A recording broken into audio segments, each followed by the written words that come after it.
नए टॉपिक का नाम है basic concepts of macro economy. क्या पढ़ रहे हैं हम? बहुत इंपॉर्टेंट टॉपिक है, अपनी आंखें और कान दोनों खोल के बैठना, ठीक है? आने वाले अब जो अगले 20 मिनट है, समझ गए? चलो आज हम बात करते हैं डोमेस्टिक टेरिटरी के ऊपर। डोमेस्टिक मतलब डोमेस्टिक मतलब with in the country. Very good. Domestic का एकमात्र एक ही आंसर है, विद इन द कंट्री। अगर मैं इंडिया में हूं तो मेरे लिए डोमेस्टिक कौन है? इंडिया। अगर मैं रशिया में हूं तो मेरे लिए डोमेस्टिक क्या है? रशिया। ठीक है, तो डोमेस्टिक मतलब विद इन द कंट्री। चलो तो देखो डोमेस्टिक टेरिटरी में क्या ऐड होता है, ठीक है? ये जब हम नेशनल इनकम कैलकुलेट करेंगे, जब हम नेशनल इनकम निकालना सीखेंगे, तो नेशनल इनकम में कुछ चीजों को ऐड और लेस करा जाता है। तो उसमें से सबसे पहला टॉपिक डिस्कस कर रहे हैं डोमेस्टिक टेरिटरी। ठीक है, डोमेस्टिक टेरिटरी में सबसे पहले जो मैं इंक्लूड करूंगी वो क्या है? Political frontiers of a country. क्या पढ़ा मैंने? Political frontiers of a country, यानी कि जितने भी मेरे इंडियंस हैं, ठीक है, इंडिया जहां भी आ जाएगा जो पॉलिटिकल फ्रंटियर पे खड़ा है उसे मैं क्या कर दूंगी? ऐड कर दूंगी। ठीक है, अब इसमें और क्या चीजें ऐड होंगी वो पढ़ते हैं। सबसे पहली चीज इसके अंदर आती है शिप्स एंड एयरक्राफ्ट। क्या चीज आ गई? जहाज और हवाई जहाज। ठीक है, ये स्पेशली लिखा गया है ना? शिप्स और aircraft owned and operated by normal residents. Suppose करो मेरा जहाज है, ठीक है? ओन किसका, मतलब ओनर कौन हूं मैं, और उसको मैं चला भी नहीं रही हूँ, पर कहाँ चला रही हूँ? रशिया जापान के समुद्र में, जो मतलब रशिया से जापान को कनेक्ट करता है। ठीक है, तो क्या इसकी जो इनकम है ये मेरी नेशनल इनकम में ऐड होगी? होगी। क्यों होगी? अभी पढ़ लिया हम लोगों ने, शिप्स और aircraft that is owned and control by the Indian या बाय द नॉर्मल रेजिडेंट। वो कोई भी हो सकता है अपने से। अगर रुजुल का कोई एयरप्लेन है, चाहे वो एयरप्लेन इंडिया में नहीं चल रहा, कहाँ चल रहा है? चाइना में। ठीक है, चाइना से जापान की फ्लाइट्स ले रहा है, पर है किसका? रुजुल कौन है? इंडियन। तो उसकी जो इनकम है वो कहाँ ऐड होगी? यहाँ इंडिया। पहली चीज क्लियर है? पक्का? चला कोई और इंडियन ही होना चाहिए, मतलब मेरे द्वारा ही रखा गया। ऑब्वियस है कि मैं तो पायलट हूँ नहीं, इंडियन नहीं हुआ तो फिर नहीं ऐड होगा। दोनों कंडीशंस अप्लाइड हैं कि रेसिडेंट ओन्ड भी हो और ऑपरेटेड भी हो। समझ में आ गई बात? क्लियर? चलो इसके बाद देखो, इसमें एग्जाम्पल भी लिखा है मैंने आप लोगों के लिए। Suppose planes operated by Air India. Air India मतलब क्या हो गया?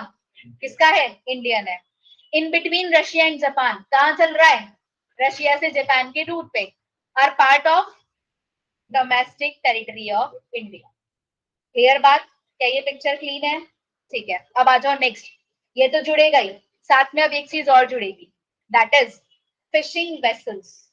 Fishing vessels, oil, natural gas rigs. Rigs का मतलब होता है कंटेनर्स, ठीक है? जो मतलब एक डब्बे में या एक बड़े बड़े जो प्लास्टिक के कंटेनर्स होते हैं उसमें गैसेस और ऑयल्स ये सब कुछ भर के भी हम लोग एक जगह से दूसरी जगह पे क्या करते हैं? एक्सपोर्ट और इंपोर्ट करते हैं। ठीक है, सो जितने भी फिशिंग वेसल्स, नाम याद रख लेना, बार बार बोलते रहो मेरे साथ साथ। फिशिंग वेसल्स, साथ में oil and natural gas rigs and floating platforms. Floating platforms is kind of जो पानी के लिए यूज होते हैं, पानी में जो साथ में फ्लोट करता है। ठीक है, operated by resident of a country either in international waters. ठीक है, मैं थाईलैंड के जहाज पे काम करती हूँ, थाईलैंड के कार्गो में हूँ, ठीक है, पर कौन हूँ? इंडिया में। ठीक है, क्या लेके जा रही हूँ? Natural gas rigs, natural gas के कंटेनर। तो उससे होने वाली इनकम कहाँ जुड़ेगी? इंडिया में जुड़ेगी। समझ में आ गई बात? अब इसमें कोई इफ्स बट्स डूज डोंट्स नहीं है, ये एज इट इज याद करना है। और हो सकता है कि क्वेश्चन में पूरी लैंग्वेज ना लिख के सिर्फ वो कह दे कि नेचुरल गैस रिग्स, तो अभी आपको याद रखना है कि आपके फॉर्मूले में नेचुरल गैस रिग्स थी। What my point? क्या क्या पढ़ा? Fishing vessels, oil and natural gas rigs, उसके बाद में फ्लोटिंग प्लेटफॉर्म्स। ठीक है, ये चार चीज है। ठीक, which is operated by the residents of a country. Clear? उसके बाद एक चीज और ऐड होगी और सबसे इंपॉर्टेंट है, एम्बेसीज। क्या होती है एम्बेसीज? एम्बेसीज एक हर देश का एक लीगल, एक पॉलिटिकल क्राइटेरिया हर देश में जाके बना हुआ, ठीक है? जैसे फॉर एग्जाम्पल ये अभिषेक है, ठीक?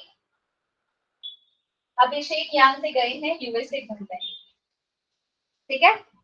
ये कौन सा ग्लोब हो गया? सपोज ये आपका यूएसए का ग्लोब, ठीक है? अब यहाँ जब अभिषेक यूएसए गया और ये किसी भी लीगल एक्टिविटी में वहां फंस गया, मतलब इसका कोई पासपोर्ट को लेके या कोई वीजा को लेके कोई परेशानी आ गई, ठीक? अब वहां क्या इसके कोई दोस्त या इसके कोई रिश्तेदार नहीं है, ये सिर्फ घूमने गया था, तभी अपना दुख किसके सामने रोएगा? कोई भी नहीं है सुनने वाला। तो यहाँ यूएसए के अंदर इस कोने पर कौन बैठी है? इंडियन एम्बेसी बैठी हुई है। कौन बैठी हुई है? Indian embassy. मैम क्या सिर्फ यूएस से नहीं है? नहीं बेटा, चाइना में भी है, जापान में भी है, कोरिया में भी है, सब जगह, पाकिस्तान में भी है, सब जगह है, ठीक है? सारी एम्बेसीज सब जगह मिलती है। चलो तो टू द पॉइंट आती हूँ। तो अब अभिषेक सीधा कहाँ गया? इस एम्बेसी में गया, यहाँ इसने अपना दुखड़ा रोया। इस इंडियन एम्बेसी ने इसकी सारी बातें सुनी और इसके कंफ्यूजन को क्लियर कर, ठीक है? अब इंडियन एम्बेसी, इंडिया तो ये रहा, अब इंडिया से ये 7 समुंदर पार है, पर स्टिल ये जितनी भी एम्बेसी से रिलेटेड इनकम है वो कहाँ दिखेगी? इंडिया में दिखेगी। क्यों? क्योंकि मैम यूएसए के अंदर ये इतना ग्लोब यूएसए हो सकता है, पर ये जो कलर्ड पार्ट है ये तो क्या है? इंडिया। चलो ऐसे यहाँ चाइना की भी एम्बेसी है ना? ऐसे ही यहाँ पे जापान की भी एम्बेसी है। तो ये जो चाइना वाली एम्बेसी है ये कहाँ जुड़ेगी? चाइना में। ये जापान वाली एम्बेसी कहाँ जुड़ेगी? जापान में। समझ में आ रही है मेरी बात? चलो अब उल्टा लेते हैं। अब ये इंडिया है, इंडिया में ये जो है ये यूएसए की एम्बेसी है, तो अब तब हमारे देश में तो मतलब हमारे यहाँ जुड़ेगी, अब ये कहाँ जुड़ेगी? यूएसए। समझ में आई मेरी बात? ठीक है? तो एम्बेसी मतलब जो भी आपके लीगल रिप्रेजेंटेटिव्स हैं जो किसी और कंट्री में जाके आपके रिप्रेजेंटेटिव्स को शो कर रहे हैं, पर उनकी इनकम कहाँ जुड़ेगी? इंडिया। और इंडिया में रह के कोई और एम्बेसी हमारे यहाँ है तो वो हमारे यहाँ नहीं ऐड होगी, वो उनकी कंट्री में ऐड होगी। क्लियर बात? दूसरे आते हैं कॉन्सुलेट्स। कॉन्सुलेट्स होते हैं बेटा जो अपने देश से किसी और देश में जाके अपने देश को रिप्रेजेंट करें। आप मेरे देश में आए, आप मेरे देश को देखें, मेरे देश की ट्रेडिंग देखें, मेरे देश की जीडीपी देखें, आप इन्वेस्ट करें। कुल मिलाकर हमको इन्वेस्टर्स चाहिए, तो देश ने किसी दो व्यक्तियों को कॉन्सुलेट बनाकर कहाँ भेज दिया? कहीं और बाहर, ठीक है? तो वो कॉन्सुलेट काम चाहे कहीं और कर रहे हैं, पर वो किसके अंदर दिखेंगे? इंडियन टेरिटरी में दिखेंगे, वो होते हैं कॉन्सुलेट्स। बात समझ में आ रही है? फिर तीसरे होते हैं मिलिट्री स्टैब्लिशमेंट। मिलिट्री स्टैब्लिशमेंट भी तो बहुत जगह बने हुए हैं, है ना? अलग अलग आर्मीज, अलग अलग मिलिट्रीज। तो अगर कोई इंडियन मिलिट्री एडमिनिस्ट्रेशन या स्टैब्लिशमेंट सपोज करो कि पाकिस्तान में जाके बसी, तो क्या बेचारे वो पाकिस्तानी हो गए क्या? नहीं, वो हमेशा क्या रहेंगे? इंडियन टेरिटरी के अंदर। समझ समझ में आ रही है? चौथी, तीन ही है ये, ठीक है? Embassies, consulates and the military establishment of a country located abroad. चाहे वो अब्रॉड रह रही हो, बट स्टिल ये तीनों जन कहाँ पाए जाएंगे? Indian territory. इसी के साथ आपका फॉर्मूला होता है खत्म। वापस से रिवाइज कर लेते हैं। सबसे पहले क्या देखा? डोमेस्टिक टेरिटरी में कौन कौन होंगे? सबसे पहले political frontiers of a country, जो जितने भी आपके पॉलिटिकल फ्रंटियर्स हैं, जो इंडियंस, ठीक? उसके बाद उसमें ऐड हो जाएगा क्या? सबसे पहले हाँ, ships and aircraft owned and operated by the normal resident, ठीक है? अच्छा, ये रेसिडेंट मतलब क्या? रेसिडेंट और सिटीजन में कोई अंतर होता है? ठीक है, ये डिटेल में पढ़ेंगे हम। अभी सिर्फ मैं इस डाउट को क्लियर कर रही हूँ। सिटीजन के लिए सिटीजनशिप हो जाती है, रेजिडेंट हम कहीं भी साल भर से ज्यादा रह लिए तो मैं वहां की नागरिक बन जाती हूँ, ठीक है? Clear my point? अभी सिर्फ हम रेजिडेंट पढ़ रहे हैं, है ना? अभी और कुछ नहीं सोचना दिमाग में, सिर्फ रेजिडेंट की पिक्चर क्लियर रखनी है। नॉर्मल रेजिडेंट मतलब जो यहाँ रहता है, दैट्स इट, ठीक है? मैं यहाँ रह रही हूँ पिछले 28 साल से, तो मतलब मैं यहाँ की रेजिडेंट हूँ। क्लियर? तो सबसे पहले आ गए ships and aircraft owned and control by normal resident, plus उसके बाद fishing vessels, oil and natural gas rigs, जो भी है, हाँ, natural gas rigs and floating platforms, ये सब भी ऐड हो जाएंगे। प्लस इसमें और क्या ऐड हो जाएंगे? कॉन्सुलेट्स, एम्बेसीज और मिलिट्री मिलिट्री इस्टेब्लिशमेंट। समझ में आ गई बात? चलो,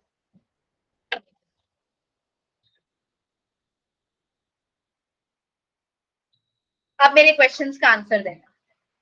समझ में आ गया ना? अब बताओ, कोई इंडियन कंपनी जापान में है तो क्या ये आपके डोमेस्टिक टेरिटरी का पार्ट है?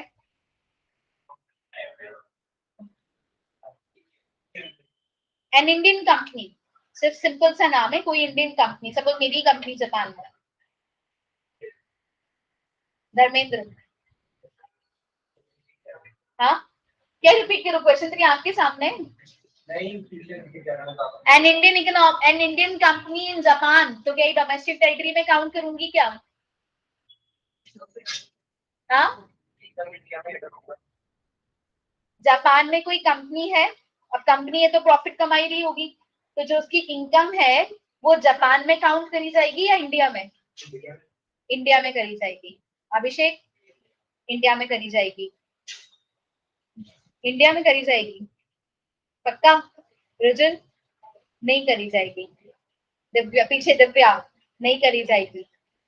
आप दोनों बीच में, करी जाएगी। तनिष, नहीं करी जाएगी। चलो, नहीं करी जाने वाले पहले बताओ कि क्यों नहीं करी जाएगी। उसको वहां पे काम कर रहे हैं, हाँ, कंपनी प्रॉफिट तो रखती है और इतना एक्सप्लेनेशन ही नहीं देना मैम। कंपनी है, कंपनी कहाँ पड़ी है अभी फॉर्मूले में? कहीं पड़ी क्या? कोई इंडियन कंपनी को ऐड करा जा रहा है? क्या पढ़े? एम्बेसीज, क्या पढ़ा? कॉन्सुलेट्स, क्या पढ़ा? Military establishment. कहीं आ रही थी क्या कंपनी? बेटा, कंपनियां तो कितनी भी हो सकती है। अगर ऐसे मैं देखने लग गई ना कि हर कंपनी की इनकम को जोड़ने लगूं, तो नेशनल इनकम एक साल में 10 साल लग जाए नेशनल इनकम कैलकुलेट करने में। ठीक है, तो जहां की नागरिकता फिर वो वहीं के ही हो गए। क्लियर बात? तो इतना दिमाग ही नहीं लगाना, कोई एक्सप्लेनेशन ही नहीं देना। मैम कंपनी है, कंपनी है, फॉर्मूले में आ ही नहीं रही है, एक्सेप्शन ही नहीं है। ठीक है, चलो सेकंड बताओ, तो इसका आंसर नो। ठीक है, सेकंड बताओ, कंपनी इन इंडिया, इंडिया में है, owned by resident of USA. हाँ, होगी। मेरे गुरु, अभी पढ़ा के बैठी हूँ 5 मिनट पहले। होगी, क्यों होगी? तो इंडिया में क्यों काउंट हो रहा है यूएसए रेसिडेंट? अच्छा, इंडिया में नहीं होगी, यूएसए में होगी। ठीक है, श्रुति, होगी, होगी, होगी मैम, होगी। तनिष, इंडिया में काउंट होगी, होगी, बिल्कुल काउंट होगी। क्यों होगी भाई? एक ही चीज लिख के आ गया, इंडियन मतलब कंपनी इन इंडिया, तो काम ही खत्म। किसकी धरती पे आ गए वो? इंडिया की धरती पे आ गए। कोई एम्बेसी आई क्या? नहीं। कोई कॉन्सुलेट्स आए क्या? नहीं। कोई शिप आया है क्या? नहीं। कोई एयरक्राफ्ट से आई क्या? नहीं। क्या आई है? सीधी सीधी कंपनी, मतलब कोई भी बस एक कंपनी आई है, पर कहाँ आई है? इंडिया में। इसलिए उसकी इनकम कहाँ काउंट होगी? डोमेस्टिक टेरिटरी में, इंडिया में काउंट होगी। समझ में आ गई बात? Third question, Reliance office in New York, नहीं होगी। इस पे तो श्योरिटी दे दो यार कि नहीं होगी मैम। ठीक है, ऑफिस से मुझे कोई मतलब नहीं है, कहीं भी हो। ठीक है, इंडियन एम्बेसी इन जापान, होगी। अभी समझाया, अभिषेक गया घूमने। ठीक है, तो एम्बेसी में गया था, है ना? तो जिस एम्बेसी के बारे में बात हो रही है, तो अगर जापान में भी क्यों ना हो इंडियन एम्बेसी, पर उनकी इनकम डोमेस्टिक टेरिटरी में काउंट होगी। क्लियर हो रही है? फंडा क्लियर हो रहा है? चलो एक और बताओ, रशियन एम्बेसी इन इंडिया, नहीं होगी। कहाँ काउंट होगी ये? रशिया। ठीक है, लास्ट,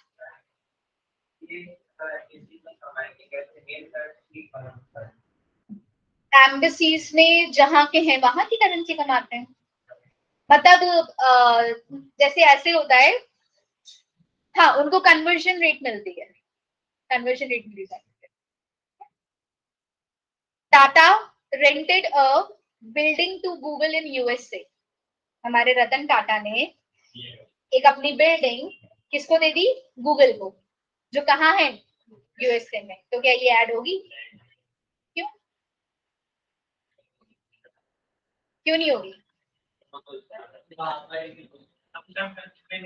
एग्जैक्टली कि मैम कोई एम्बेसी, कोई एयरक्राफ्ट या कोई शिप थोड़ी ना है, बिल्डिंग ही तो दे रहा है टाटा अपनी, ठीक है, तो उसकी इनकम को वही देखेंगे, यहाँ क्यों देखेगा? ठीक है, हुआ क्लियर फंडा? चलो अब जब क्वेश्चंस करेंगे तो ये हेल्प करेगा, इसलिए फॉर्मूले याद हो जाने चाहिए। ठीक, अब आज के लिए बहुत है, वरना एक टॉपिक और था। चलो ठीक है, इतना लिख लेना, ठीक है जी, सर ने एडिट नहीं करे नोट्स तो सर पीडीएफ देने में टाइम लगाएंगे, ठीक है, और ये एज इट इज अभी कॉपी हो जानी चाहिए, 15 मिनट है अभी नेक्स्ट क्लास में।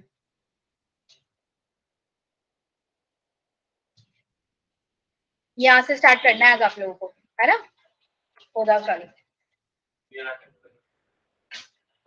ये बार यही तो आ गया ना सर्कुलर फ्लो वाला।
धर्मेंद्र अभी तो मैं चलती हूँ, कल बात करूंगी आपको, ठीक है?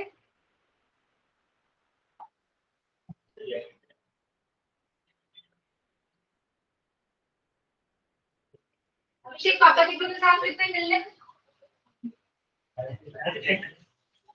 सुबह नहीं, मेरे को तो फेस टू फेस ठीक है।